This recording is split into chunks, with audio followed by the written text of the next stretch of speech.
तो सर यहाँ तक कि सिंध में जो अभी जो लॉयर्स प्रोटेस्ट चल रहा है अभी उसमें ये बातें और खुल के भी आ रही हैं, जो they are hmm. Trying to spread awareness कि जो है वो सिर्फ हम्म। कैनाल की हद तक बात महदूद नहीं है, कॉर्पोरेट फार्मिंग तक भी है।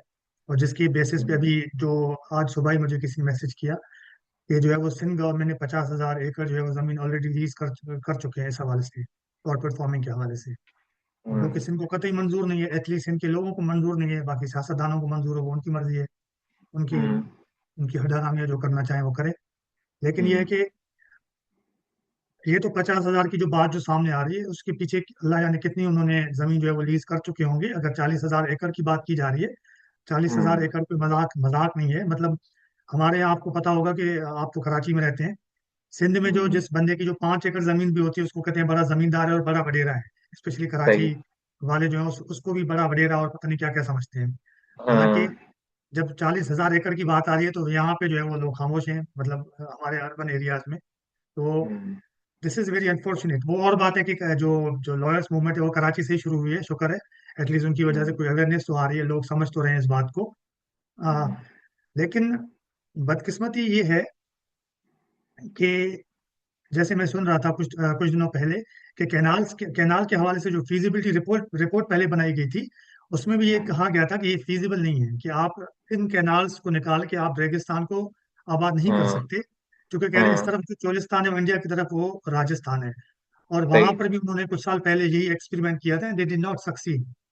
आप हम्म। उनकी इकोनॉमी को देखें, उनकी टेक्नोलॉजी को देखें, if they could not succeed इस हवाले से, हम्म। तो हमारी ठीक है हम जितनी भी कोशिश कर लें, है, मतलब मुझे कुछ नजर नहीं आ रहा how are they going to work on this अगर फीजिबिलिटी अच्छा, रिपोर्ट ही नहीं है। इसमें इसमें एक इंटरेस्टिंग आपको फैक्ट बताता हूँ। अच्छा, आपको पता है कि ये जो केनाल सिस्टम के बारे में कॉन्सेप्ट आया था, ये 2003-4 में पहले मुशर्रफ एरा के अंदर जो है वो ये कॉन्सेप्ट लेके आए थे।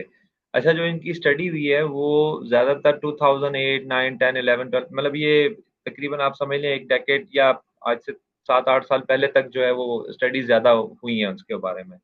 अब क्वेश्चन यही है कि आपने जो फिजिबिलिटी या स्टडी की थी वो आज से 10 साल पहले की है, वो पुरानी है। जिस तरह अगर मैं बताऊँ, ये 6 कैनाल्स की बात की जा रही है, इसमें से इंटरेस्टिंगली 5 तो बन चुकी हैं। उनको फर्दर जो है, हाँ, फर्दर जो है उसके अंदर जो एक्सटेंशन है उनकी बात की जा रही है। ख़ास तौर पे सबसे बड़ा इश्यू जो है वो मैंने आपको जैसे हाइलाइट किया था, वो थल कैनाल से, ग्रेटर थल कैनाल के हवाले से है।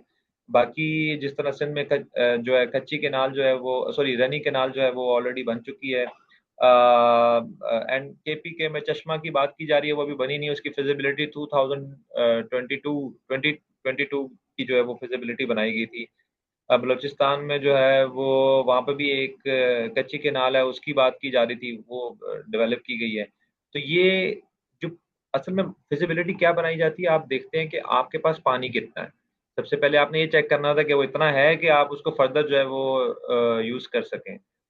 अब लोग जो मानना है, ये लोगों का, एक्सपर्ट्स का मानना ये है कि आपके पास वाटर क्राइसिस ऑलरेडी आप फेस कर रहे हैं। और ये जो आपने फिजिबिलिटी बनाई थी या जो आपने स्टडी की थी, ये आज की स्टडी नहीं है, ये कुछ टाइम इसको हो चुका है।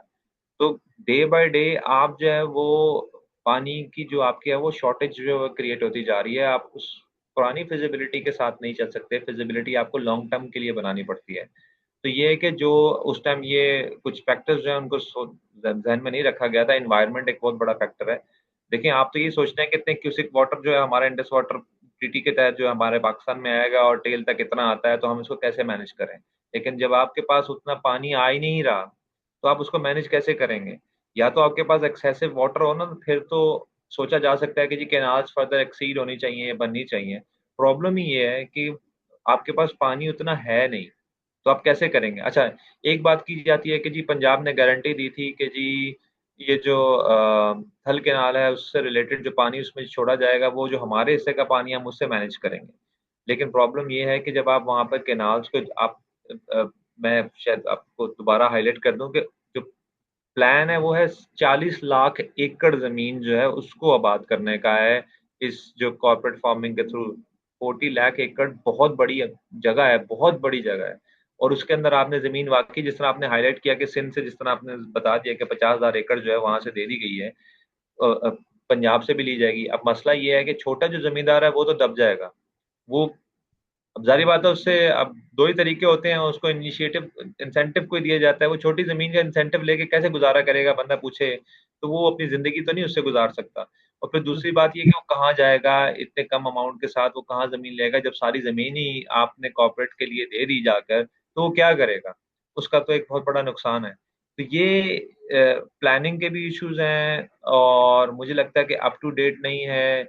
अभी इकोनॉमिक क्राइसिस की वजह से अचानक ही हमारी गवर्नमेंट को याद आया कि जी हमें जो है वो कॉर्पोरेट फार्मिंग की तरफ जाना चाहिए। तो ये इस तरह के प्लान्स जो हैं वो विदाउट कंसेंसस जब डेवलप किए जाते हैं, तो वो प्रॉब्लम क्रिएट करते हैं और लोग उसको एक्सेप्ट नहीं करते। अभी इस केस में भी ऐसा ही मामला है कि आपकी कुछ फिज़िबिलिटी पुरानी है, कुछ आपने नई चीज़ें ऐड कर दी हैं और फिर दूसरा आपने लोगों को ब्रीफ नहीं किया। लोगों को आप क्या सोच रहे हैं, किस हिसाब से या इसका वर्कआउट कैसे करेगा, लोगों के क्वेश्चन है, कंसर्न है, जब तक आप उनको एड्रेस नहीं करेंगे, लोग इसको एक्सेप्ट नहीं करेंगे।